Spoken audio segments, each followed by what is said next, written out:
Семейдің бір мақтанышы орманы, шынымен де тізілген талдарды көргенде көз сүйсінеді.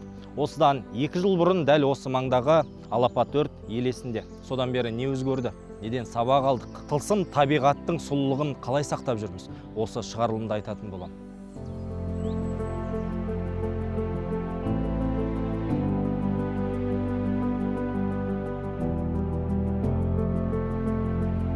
Күнделікті жұмысыңызды айтыңызшы. Жұмысқа келесіздер, сіздер біздер сияқты кеңседе отырмайсыздар. Иә.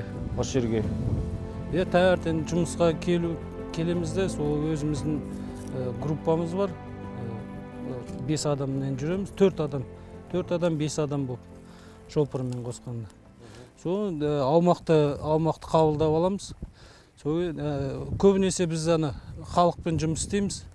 Халықпен өрт қауіпсіздігі жоғары болуына байланысты сол ескерту жұмыстарымен сондай жұмыстармен нетеміз.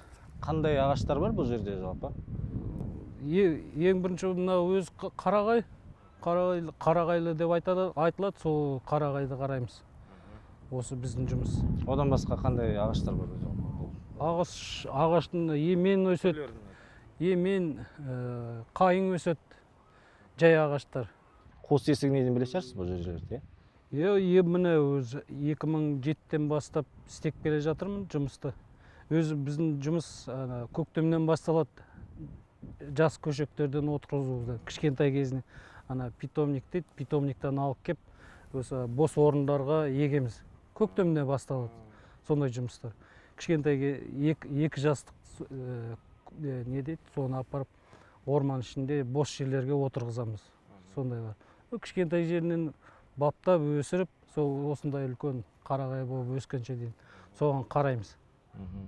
Енді 2023-тегі оқиға бәріміздің есімізде ғой. Жалпы бұндай ағаштар өте көп. Ағаштың негізгі жауы десек бола ма, әлде неден тұтануы мүмкін негізі осындай? Өрт неден шығуы мүмкін осындай орманда?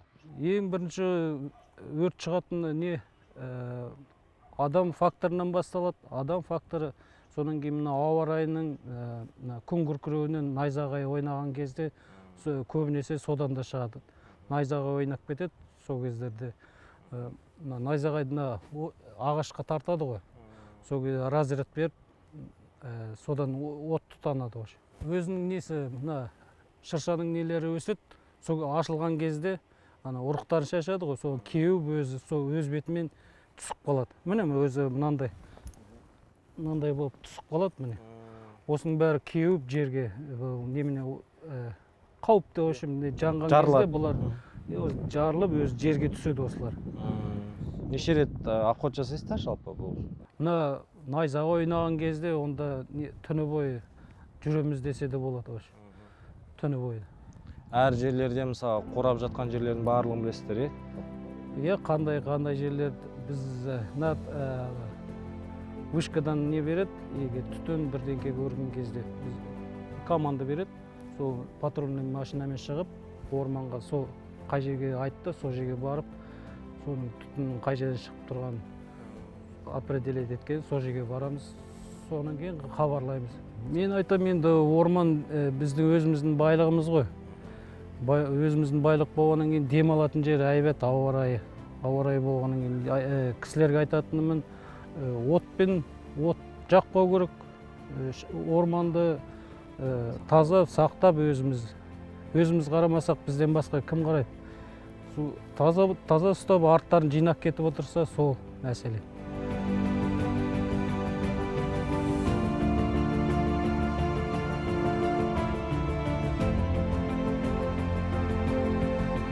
Қай жер немесі ауырып тұр, сарғайып кеткен жерлер болады. Жоғары қарай айтамыз. Олар ары қарай өздері сонан кейін нелер немесімен этапымен кетеді. Дәрілендіреді. Көбінесе біз адамдармен жұмыс істейміз ғой мұнда. Пожар опасный период дейді. Өрт қауіпсіздігі басталады ғой сол кезде. Кішкентай балалармен үлкен кісілерге дейін бәрі демалысқа келеді орманға. Осы жаз басталды ғой, жаздан бері болды ма сонда? кішігірім өрттер емес? Биыл пока болған жоқ. Көбінесе немене мына жауын жауды ғой. Найзағайдан басталады сол өрт.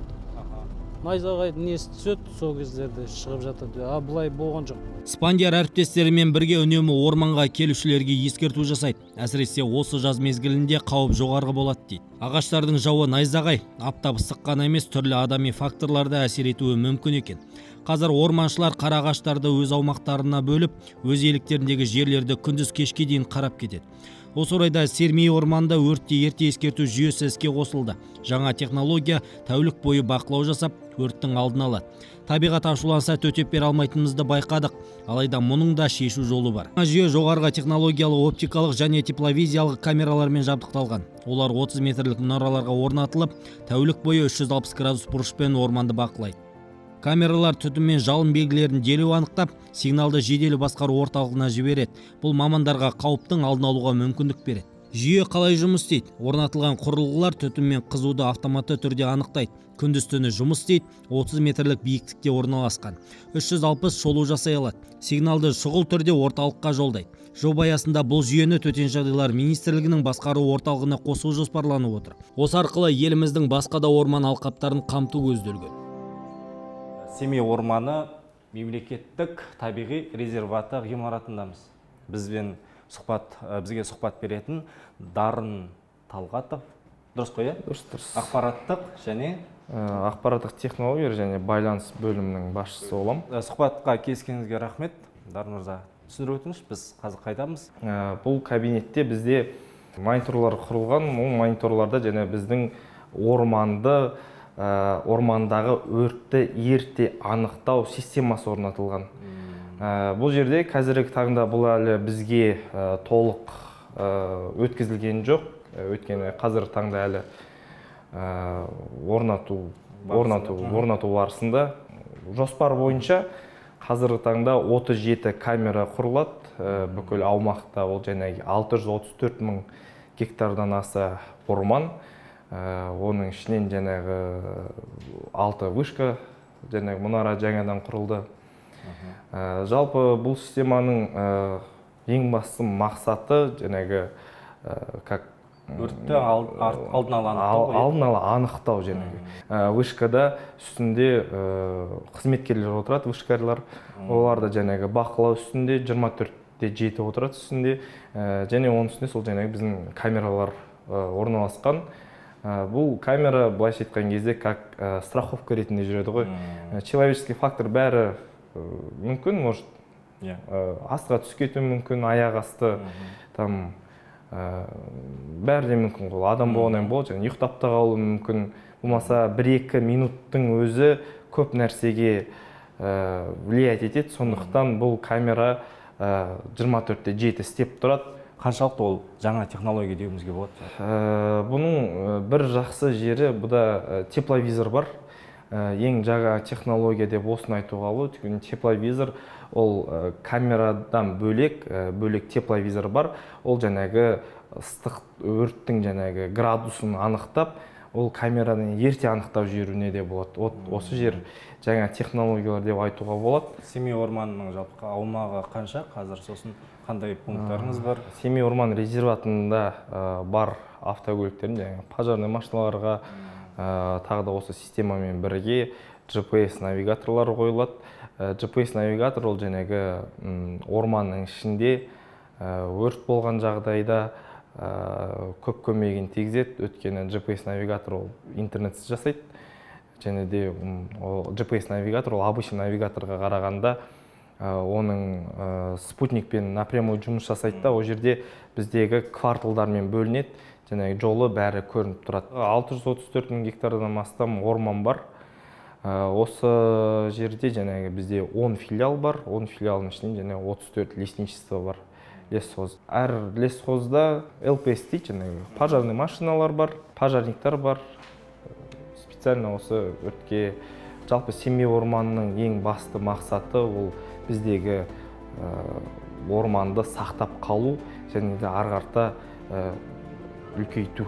Абай облысындағы болған алапат өрттен бүгінде барлығы сабақ алған. Естеріңізде болса, мұндағы орман күзетшілері ескі техникамен қамтамасыз етілген деген әңгімеде айтылғаны рас. Ол кезде өртті алғаш көріп бетін қайтаруға шыққан орманшылармен байланыс үзіліп кеткен болады. Қазір қызметкерлерге жаңа көліктер табысталды. Жаңа технологияның тілін түсінетін IT мамандары да іске кіріскен.